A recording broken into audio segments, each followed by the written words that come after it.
Happy Sunday. Today we're in the first Sunday of Lent, getting ready for this long period, or already immersed in this long period of preparation to celebrate Holy Week, to celebrate when Christ gave his life for us.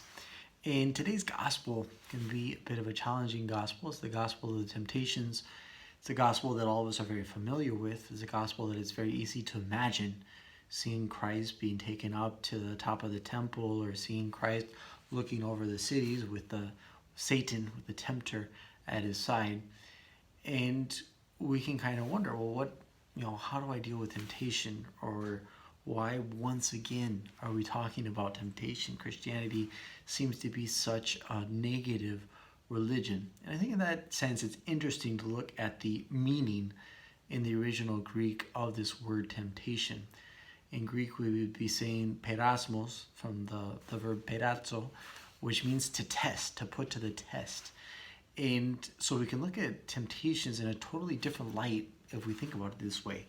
That this is not simply, we're trying to see if this guy can fail, but we want to be put to the test, or God wants, in a certain sense, to put us to the test. And Christ was the first one in a symbolic way in today's gospel to go through temptation.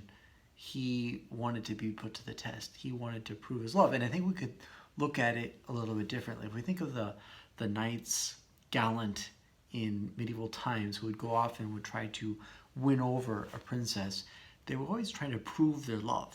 And so a lot of times they would have to do some extraordinary act of valor in order to prove themselves worthy of the princess they were seeking, they were courting, right?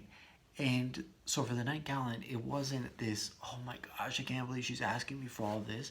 It was, I want to prove to her my love. So in the same way for us as Christians, we should see temptation not so much in a negative sense, oh, this is terrible, this is so hard, my life is so difficult, but much more as a way, I want to show my love to Christ. And don't you think he's worth it? Don't you think he's worth your proofs of love? So during Lent, we have our voluntary sacrifices that we make, but we also have our normal everyday temptations. I don't know about you, but I definitely always feel that pulling at me, that temptation to be unfaithful to something that the Lord is asking of me. And each time we do what Christ is asking, well, we're proving our love to him. Have a great Sunday. Happy Sunday. God bless. And don't forget to go to Mass.